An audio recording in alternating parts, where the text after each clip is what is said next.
filming peaceful imagery. Okay, I guess I'm sort of talk a little bit louder now. So, honestly, the fact that it is cold out today is really the only low I have. I mean, look at all this. This is like the most peaceful thing I've ever filmed. You have nothing but the sounds of nature and I guess kind of my voice to hear, and that is it. I love it up here. I do. So, where are I even starting? There was a new episode of Amphibia last night. I once again get to combine two of my favorite kinds of videos. And my day started off with another high. I got myself a haircut. So, yeah. The low is the fact that it's, cold out today, which honestly isn't even that bad either. Oh, actually, this is really cool. Look at that foam from, the waves. That's really cool. I like that. I like that imagery. Sea foam, if you'll... Actually, lake foam, I guess. So, my high was pretty much the great day I had overall. My act of kindness? Well, not really much. Just, nothing that I normally typically wouldn't do. I guess, I turned on the heat. Yeah, I had to turn on the heat up here. Yeah, the way that I showed you guys on the inside before, but the way that, my cottage works is, at least if you want to turn the heat on, we have a pilot. So, a couple of years ago, my father showed me how to turn it on, and I guess it's just one of those skills I've never forgotten. So, actually, if what my father says is true, if I know how to turn on a pilot, I can turn on any pilot. So, that's pretty neat. I actually kind of... Thanks. So, thank you, Dad, for teaching me a very useful life skill, I suppose.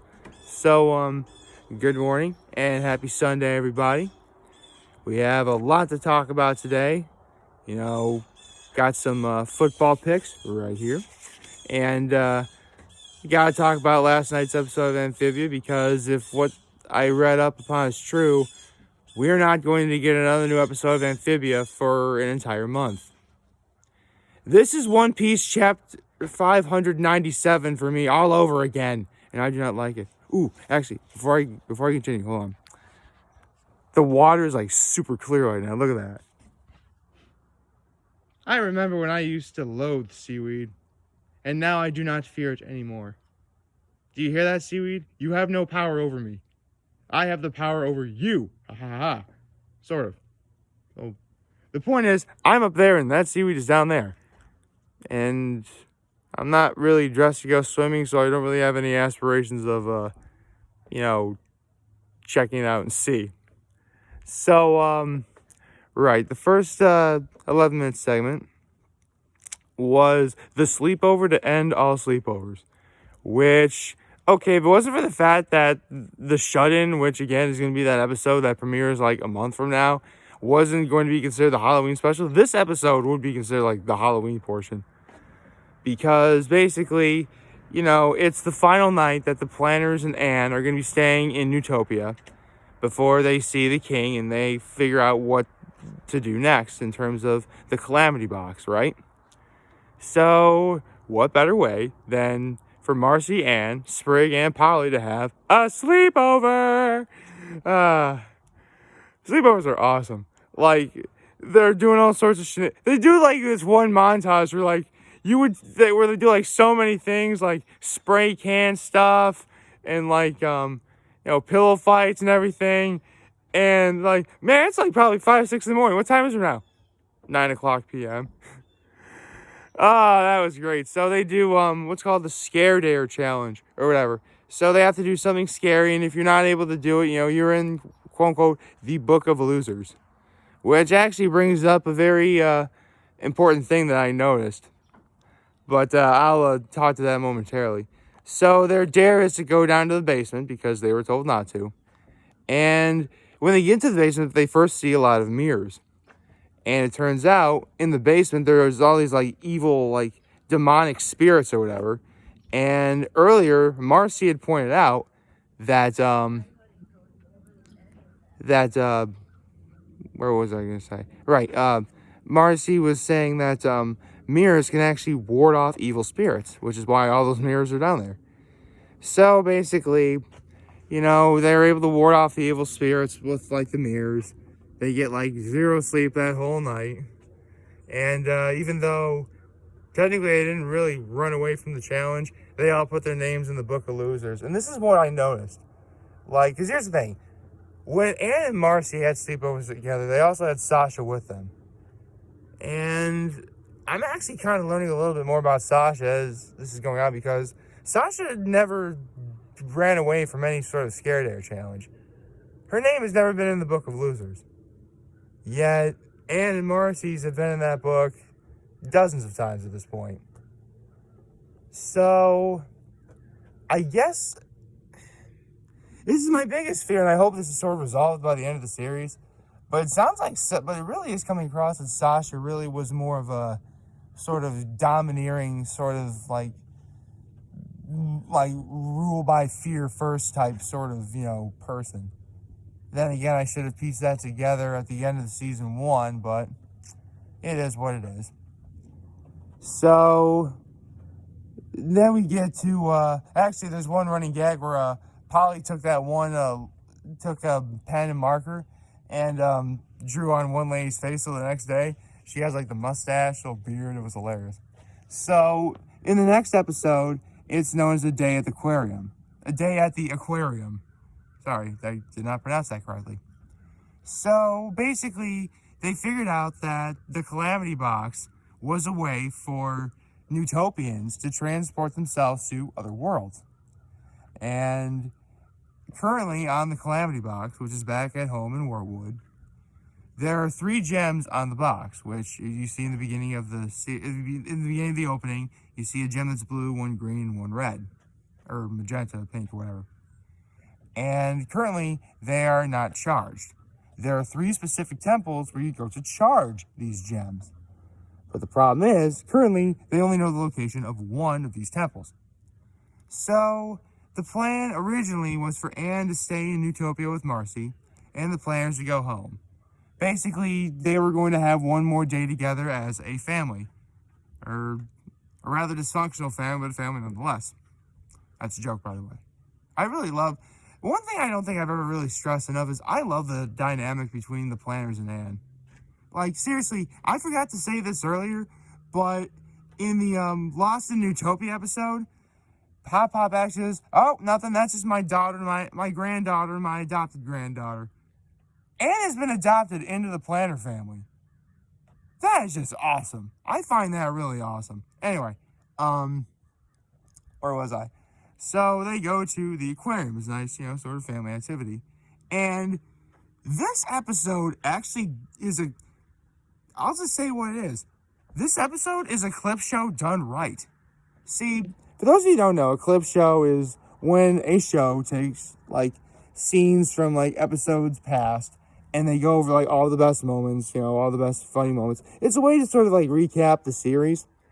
And, a lot of the great shows have done this, like, live action otherwise. Legend of Korra did that. Simpsons did it, of course. Even Friends did that on occasion.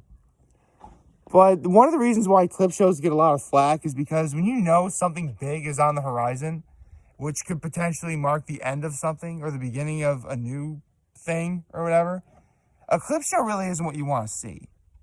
So I get why clip shows are relatively despised, but I get why they're necessary as well. Anyway, basically throughout their time at the aquarium, they see lots of imagery, they see lots of things that remind the planner family and Anne about all the best moments that happened in season 1 and a little bit of season 2.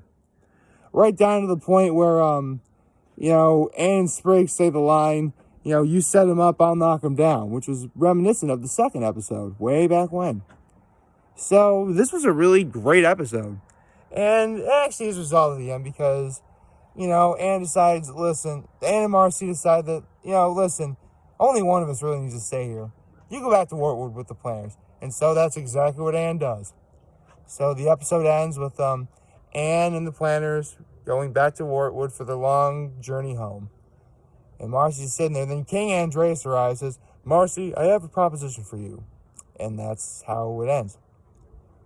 So, it's going to be a little while before we see what happens next. Or maybe I'm wrong. Maybe they'll probably update something. Maybe have something premiere sooner. I don't know. But my point is, it's going to be a while before we hear anything new.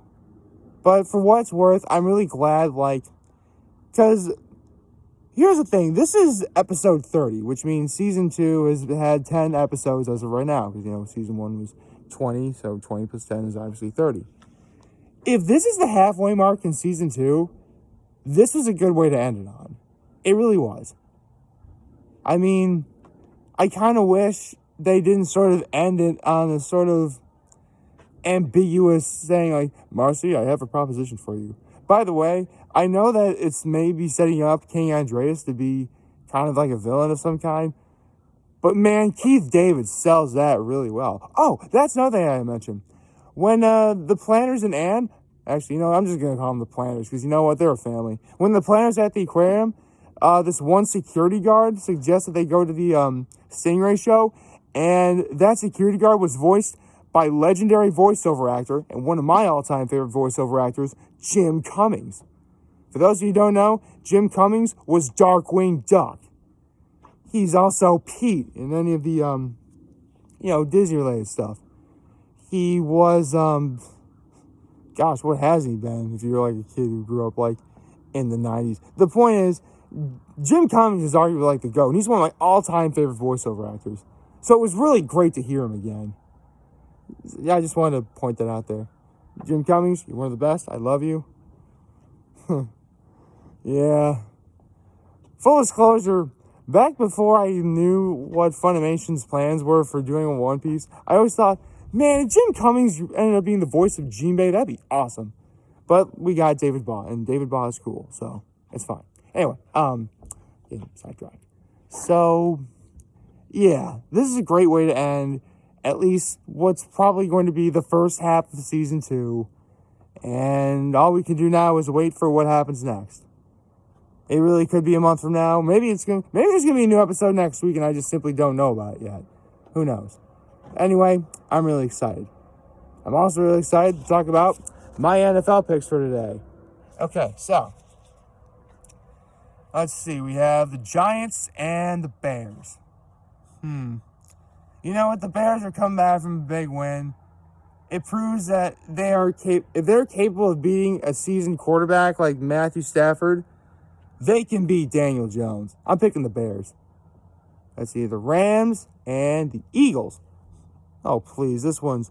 If the Rams are able to beat the Cowboys, who, by all accounts, should have lost that game, they're going to beat an injury-ridden Eagles.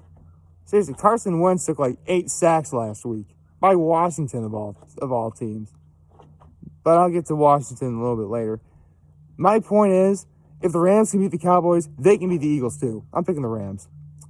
Speaking of the Cowboys, let's try this again.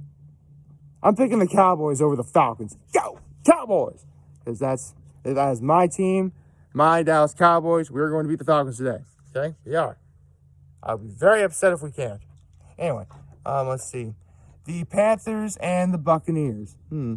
Both teams are coming off very devastating losses, particularly the Panthers. And as per my friend, who is also an avid watcher of these videos, I told him before I started doing picks this year, even if it winds up being a week where I don't pick the Panthers, I am never counting out Christian McCaffrey. Luckily, that's not going to be the case, as I'm picking the Panthers over the Buccaneers. Let's see, the 49ers and the Jets. Oh, please. The Jets were abysmal a week ago, and the 49ers only barely lost to Arizona. So, yeah, defending NFC champions, the 49ers are angry they lost last week. They're going to want blood. Too bad the Jets are on the menu. I'm picking the 49ers. Let's see, the Jaguars and the Titans. Ooh, the Titans actually had a big win against Denver last week. But the Jaguars also had a pretty big win over the Colts as well. This is actually a relatively tough call, but you know what? As long as Tennessee has the moose that runs like a deer known as Derrick Henry, I'm never counting them out. I'm picking the Titans over the Jaguars. Okay, the Lions versus the Packers. Okay, like the Cowboys losing to the Rams a week ago, by all accounts, the Lions really never should have lost to the Bears. And yet they did. And if the Lions lost to the Bears, then they have no chance against the Packers. I'm picking the Packers over the Lions. All right, this is one for my hometown people. Bills versus the Dolphins. Yeah, say it with me, folks at home who are from my area. Let's go Buffalo. Picking the Bills. Let's see, the Vikings and the Colts. Both teams are also coming off of losses. But honestly, if what happened to the Colts last week is any indication, Phillip Rivers, it really is over the hump. Meanwhile, Kirk Cousins actually had a pretty decent game last week. Not a great game. Obviously, they lost, but a good one. So you know what? I think they can keep that momentum going and get themselves a W. I'm picking the Vikings over the Colts. I almost said the Falcons are playing the Cowboys, and I already picked the Cowboys to beat the Falcons. So there we go. Right. The Washington football team versus the Cardinals. Now, both teams came off of very big wins. I mean, I just said last week, I just said this already. Washington's defense last week sat Carson Wentz 8 times. Now, granted, the Eagles are riddled with injury, most definitely their offensive line. So, yeah, it ain't going to be looking... So, obviously, it wasn't going to look pretty. The Cardinals definitely have a better offensive line than the Eagles presently. So, for that alone, and the fact that I expect Kyler Murray to have a really big game today, I'm picking the Cardinals over the Washington football team. It's still not the easiest thing to remember to say. Okay, the Ravens versus the Texans. Ooh, this is tough because, I mean, there's been speculation about this ever since the Super Bowl. But, who is going to be the bigger rival for Patrick Mahomes? And don't get me wrong, Deshaun Watson had a really great game last week, even though, they lost. But with that being said, Lamar Jackson further proved that him winning MVP a year ago wasn't a fluke. Not to mention, as long as Baltimore's defense had the acquisition of Calais Campbell, I am not going to count them out. So, as painful as it is for me to say this for the Texans, because I really do like the Texans, I really do. I like Deshaun Watson, and I like J.J. Watt. That being said, I'm picking the Ravens over the Texans. All right, so the Chiefs and the Chargers. Well, if what happened last week is any indication, the Chiefs are ready to go for a second Super Bowl run. And I believe they are perfectly capable of doing it. I mean, the Chargers only beat the Bengals by a chip shot field goal. So that should tell you right away they don't really have a chance. I am picking the Chiefs over the Chargers. And now we get to tonight's game, which is actually a very important game, more than you realize. See, this is the matchup of Super Bowl 49, the Seattle Seahawks and the New England Patriots. Now, for those of you who don't know, that Super Bowl ended with quite possibly the greatest defensive play in the history of not only the Super Bowl, but probably in the NFL. In fact, I remember being in the top 10 of the 100 greatest plays of the 100 years that the NFL has been around. So that should tell you. Actually, I think it might have been like the top 5 or something. Or I know it was top 10, definitely top 10. I forget where. If it wasn't like top 5, it was like 8 or 9 or something. So it's still pretty darn good, right? Where Russell Wilson, where the Seahawks at the 1 yard line, all they have to do is give to Marshawn Lynch, and he'd run it in. But instead, they decided to throw it. Malcolm Butler, the Patriots, intercepts it. Game's over. Patriots win. So, needless to say, if there's ever a matchup between the Seahawks and the Patriots again, it's going to build up to being something big. Even with Tom Brady no longer being in New England.